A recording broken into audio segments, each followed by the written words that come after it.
Assalomu alaykum aziz yurtdoshlar, hurmatli YouTube kanalimiz obunachilar. Bu sizlarga navbatdagi ko'chmas mulklardan umumiy maydoni 700 metr kvadrat, qurilish maydoni 300 metr kvadrat hovli-joyni e'tiborlaringizga havola etaman. Azizlar, bu yerimiz G'oybu. Yangi yo'ldan kelaverishda Turkmenlikka yetmay G'oybu. Juda ham bir psixi ajoyib yer ekan. O'shadan kirib boriladi. Sizlar hozir maksimal derecede şu uyni obzor qilib ko'rsatish harakat qilamiz.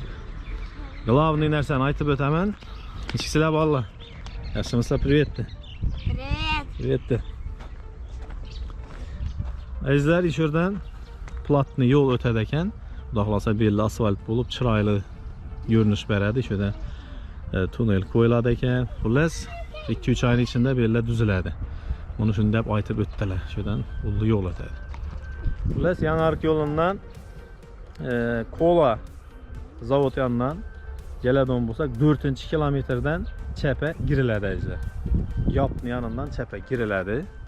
İçana bir 300-400 metr içana girsek ishning joyini eldan yetib kelamiz. Endi joyimizni azizlar ishordan darvozasidan girib bog'ini, ichki qismini, tashqi qismini barchasini ko'rsatib o'taman. Yana shuningdek darvozalar qo'yilgan. Hujumlar kelgan. Xullas bu yerda bog'ini o'zingiz ko'rasizlar, bog'lari cho't yetib tuzilgan ekan. Ikki yon tomoni devorlatilgan ekan, o'ng tomon ham chap tomon. Mana bu bog' azizlar. 2 qavatli uy. Yana bir marta takrorlab o'taman. Qurilish maydoni 300 metr kvadrat. Umumiy maydoni 700 metr kvadrat bu joyni azizlar. Spokojniy, tinchgina shahrimizni g'irdisidan, shumundan charchagan yurtdoshlar uchun juda ham qulay masda ekan. Bog'ni ko'rib turibsizlar, to'g'ri yoqdan suv kelar ekan bu yerga. Loyli suv ko'kargan, yetishgan mevalarni. Uzum, chiya, olma deysizmi? Incir ham bor ekan, barchasidan bor azizlar. Shunda bu yon tarafini sirasi ko'rsatib o'tamiz. Ikki yon tomonida shunday beton styajka etilgan, shunday zaborlar etilgan ekan.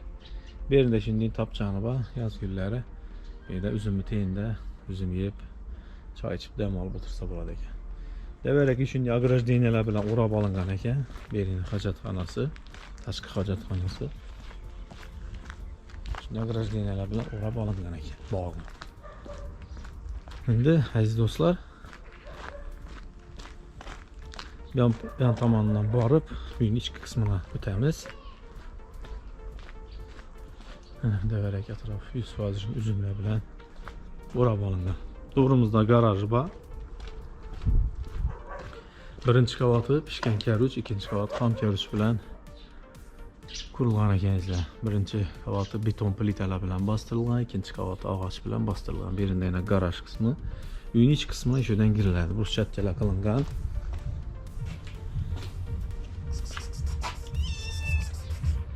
Shuning chiroyli bog'i bazlar. 2 dona kolodis o'rnatilgan ekan, kanalizatsiya. Bundan muammo bo'lmagan azizlar. Qo'shimcha yana bir narsani tushuntirib o'taman. Azizlar, bu joyimizga alohida o'zi turba tortilgan ekan, gaz turbasi. Qish kunlari gazdan umuman muammo bo'lmaydi ekan. Yana shu gaz alohida bir uy uchun tortilgan ekan. Bundan tashqari yana elektr energiyasi ham shu yerdan alohida tortilgan. Tok, suv, gaz, u narsalardan muammo bo'lmaydi azizlar. Bu tarafdan ham kirib chiqsangizlar bo'ladi, orqa tomoni. Yana shunday joy azizlar, endi uyimizni ichki qismini o'tsak bo'ladi. Bundan endi shu yerni ko'rsatib o'taman. Yana bu yerda ayvonchasi bor ekan, bu yerda o'tirsa bo'ladi ekan. Xullas, yana tashqi qismini ko'rsatib bildim degan umiddaman. Endi uyimizni ichki qismini o'tsak bo'ladi azizlar. Azizlar, endi ichki qismini o'tamiz. Bu yerda prixojiy qismi ekan. Shundan girib ichkariga giriladi ekan, shu chana eshiklardan giramiz. Shunday kattagina dolonga ega ekan. Hurmatli obunachilar, bu joyimiz juda ham mustahkam qilib qurilgan ekan. Egasi o'zi uchun yashayman, to'ylarni qilaman deb qurgan.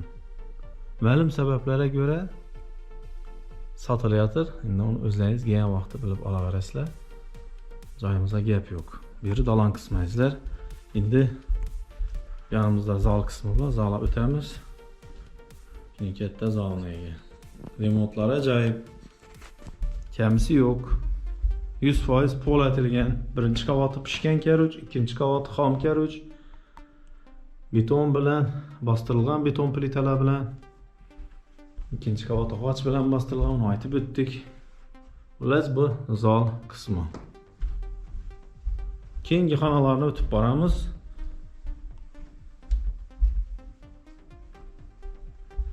Xonalar juda ham ko'p. Bu yerda bir spalnya xonamiz.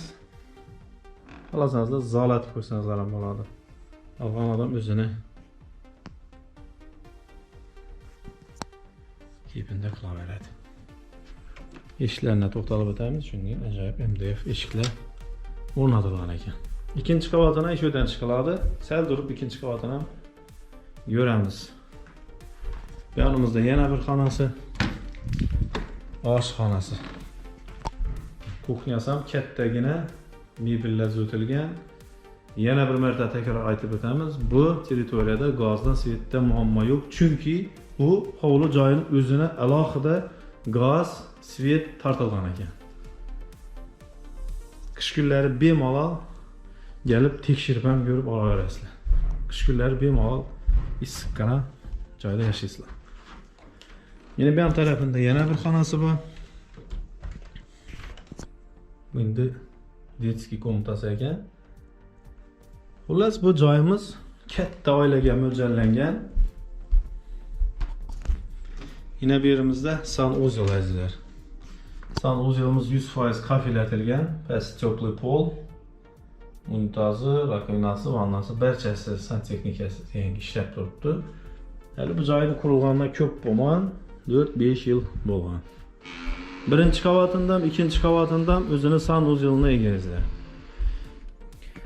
Hurmatli obunachilar, shu zinantiyamiz har doimgidek kladovka vazifasini bajaradi. Ko'rib turganingizdek, shunday radiatorlar o'rnatilgan ekan. Birinchi qavati 100% radiatorlar bilan jihozlangan.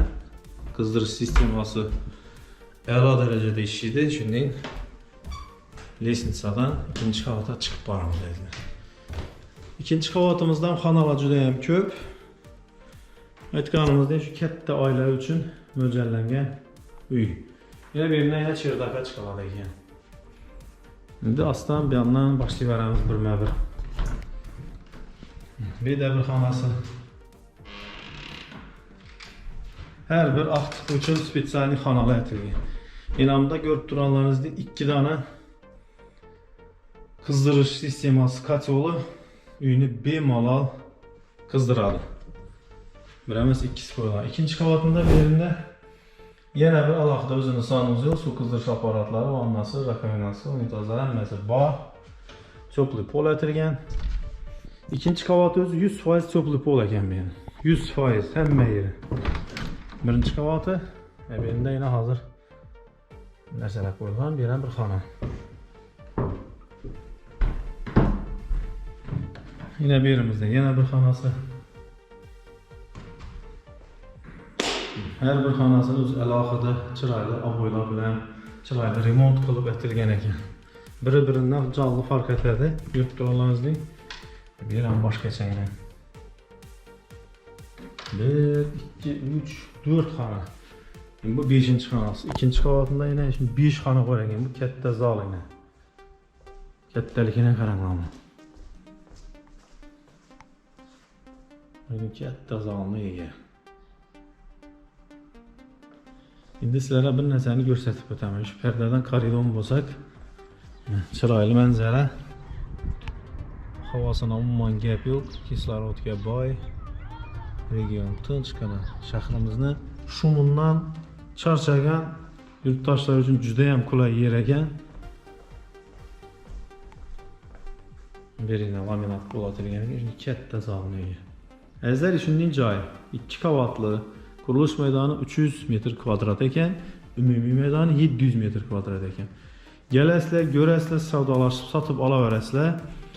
Kola zavodunun köpründən yanarıq yola getadigan bolsaq, 4-cü kilometrdən çəpə girirlər əzizlər. Xullas şəhrimizin bazar yanına hesab kitab etilizik əminə qaraganda 7-7,5 kilometr çıxar. Tamam uzaq əməz, Türkmenlikə 7 çəpə girirlər. Video roliklərimizə əminlik like'larını basıb, çıraylı kommentarlarla yazıb qaldıramız. Kanalımıza əlbəttə podpisk etəmiz. Çünki işinin çıraylı, fəizli videonu sizlərə göstərib, danışdırıb bara verəmiz. Sağ olun, aman olun.